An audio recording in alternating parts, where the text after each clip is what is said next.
Hey everyone, welcome back to the Vocabufy English channel. Today, we're diving into something that affects all of us every single day, whether we realize it or not. The economic phrases we use in everyday conversation.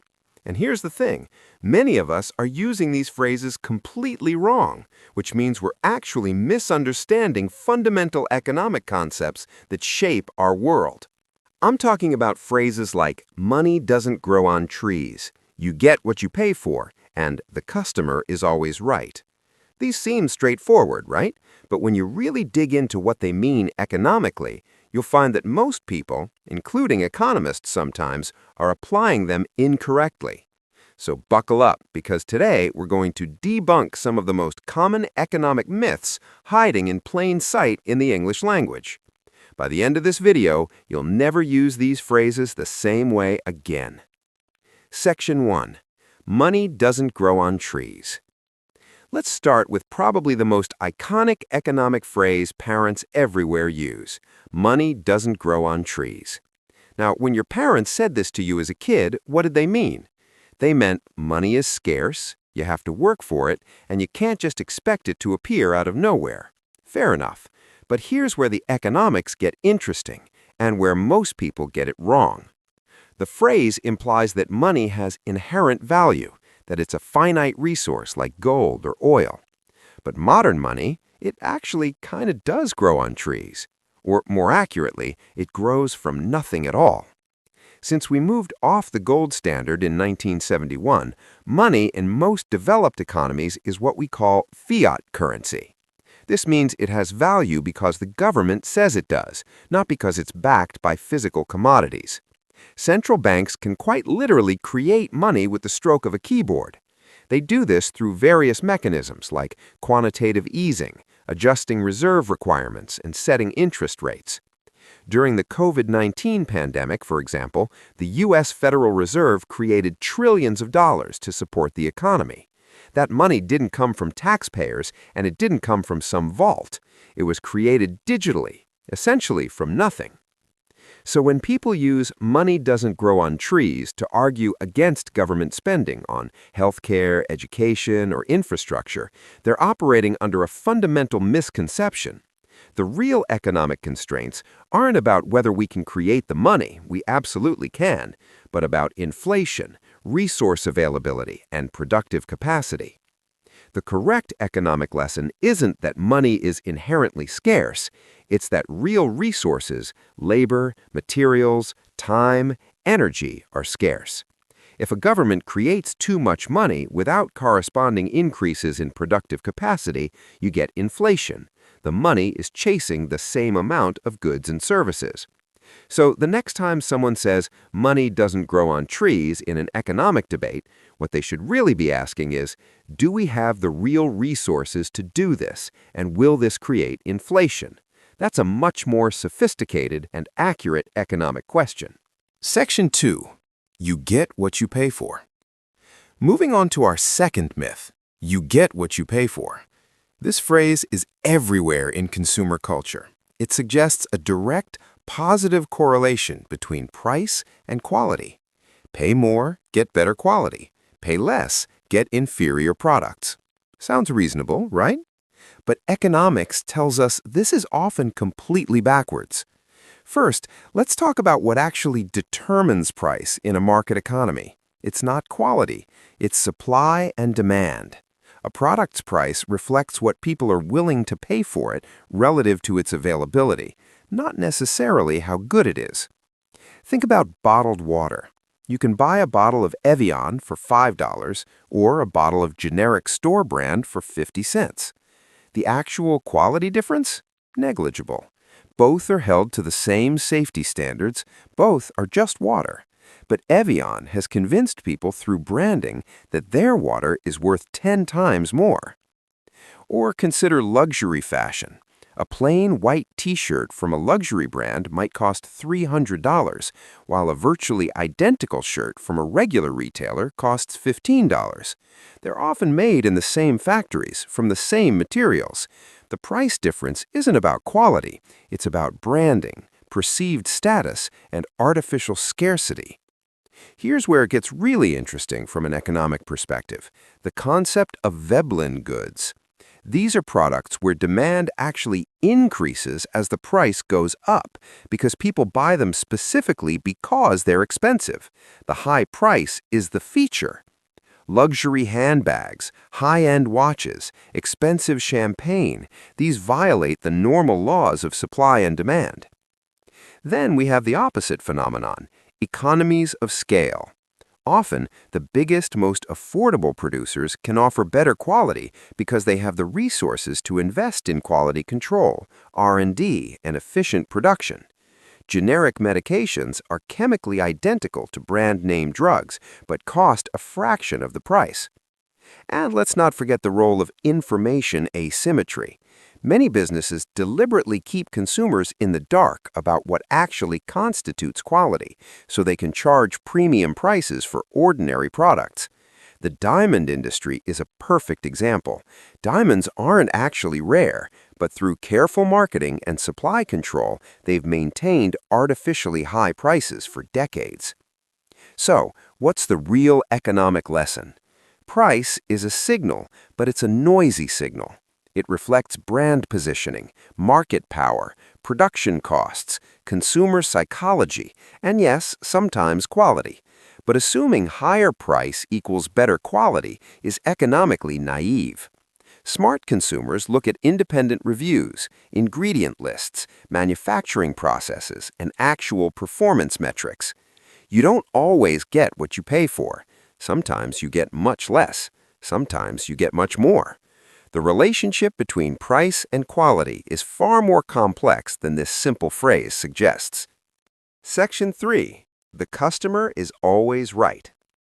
Now let's tackle a phrase that drives many business owners absolutely crazy. The customer is always right.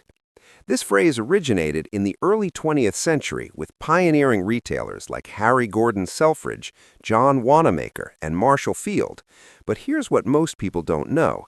It wasn't originally meant to be taken literally. The original intent was about customer service philosophy. Treat customers with respect, prioritize their experience, and when there's doubt about a transaction, err on the side of the customer. It was revolutionary at a time when shopkeepers often treated customers with suspicion and disdain. But somewhere along the way, especially in American consumer culture, this morphed into an entitlement mentality where customers believe they can never be wrong, even when they objectively are. From an economic standpoint, this phrase is nonsense. Here's why. First, customers have imperfect information. They don't know everything about products, services, industry standards, or what's feasible. A customer might demand something that's technically impossible, economically unviable, or would actually harm them. The customer who insists on mixing household cleaners despite safety warnings is definitely not right.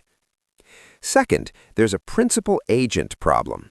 Customers are advocating for their own interests, which often conflict with the business's sustainability or other customers' experiences. The customer who demands a full refund for a product they clearly damaged isn't right. They're trying to transfer costs onto the business unfairly. And third, and this is crucial, toxic customers actually destroy value. Economic research shows that some customers cost businesses more than they're worth. They consume disproportionate staff time, create hostile work environments, drive away employees, and even alienate other customers. The lifetime value of a toxic customer is negative. Modern businesses are increasingly recognizing this. They're firing bad customers. Amazon bans customers who make excessive returns. Airlines ban passengers who are abusive to staff. Restaurants refuse service to people who harass servers. This isn't just about dignity and working conditions, though those matter. It's about economic efficiency. When you allocate resources to appease unreasonable customers, you're taking those resources away from good customers who deserve better service. Here's the economic principle that should replace the customer is always right. Customer relationships should be mutually beneficial. Businesses need customers, yes, but they need the right customers, ones who value what they offer, pay fairly, and engage respectfully. That's not just better ethics, it's better economics. Section 4. Time is money. Here's a phrase that seems mathematically straightforward. Time is money. Benjamin Franklin popularized this phrase, and it's become a cornerstone of productivity culture. The idea is simple. Time wasted is money lost. Every minute has a dollar value. Maximize efficiency. But this is actually a dangerous oversimplification that leads to poor decision-making, both personally and economically. First, let's address the literal interpretation. Time is not money. Time is a resource, and money is a medium of exchange. They're not interchangeable. You can't save time and spend it later like you can with money. You can't invest time today and get compound time returns in 30 years. Time flows in one direction at a constant rate. From an economic perspective, what matters isn't time itself, but what economists call opportunity cost, the value of the next best alternative you give up when making a choice. If you spend an hour doing something, the cost isn't that hour, it's whatever else you could have done with that hour. But here's where people go wrong. They assume every hour has the same value and should be optimized for monetary return. This leads to absurd conclusions. Should you spend 2 hours driving across town to save $20 on groceries? Well, if your hourly wage is $30, conventional time is money logic says no. But what if you enjoy the drive? What if you listen to an audiobook or call your mom? What if the cheaper store has better produce? The purely monetary calculation misses the entire picture. The phrase also ignores the concept of diminishing marginal utility.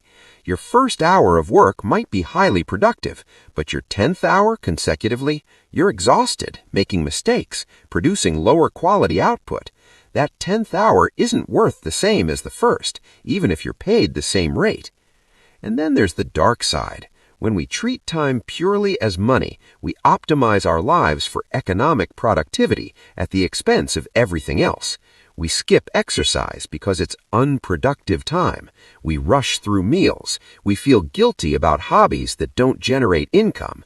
We neglect relationships that have no ROI. But economics should serve human well-being, not the other way around.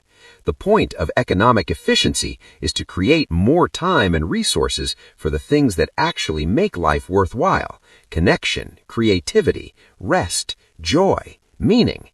Here's a better economic framework. Time is the ultimate scarce resource. Unlike money, you can't make more of it. Therefore, the question isn't how can I monetize every minute, it's how can I allocate my finite time to maximize my well-being, which includes, but is not limited to, financial security.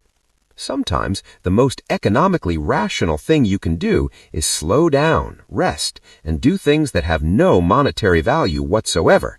Your future productivity, health, and happiness depend on it. Section 5. A penny saved is a penny earned. Another Benjamin Franklin classic. A penny saved is a penny earned. This sounds like pure common sense. Saving money is equivalent to earning it. Don't waste small amounts because they add up. Be frugal. But economically, this is often completely wrong, and following this advice too literally can actually make you poorer. Let's start with the obvious issue, inflation. A penny saved today is not a penny tomorrow. Thanks to inflation, money loses purchasing power over time. At a modest 3% annual inflation rate, $1 today will be worth 74 cents in 10 years, so saving without investing is actually a guaranteed loss of value. This is why keeping large amounts of cash under your mattress or in a zero-interest savings account is economically irrational. You're losing money in real terms every single day. But the deeper problem with this phrase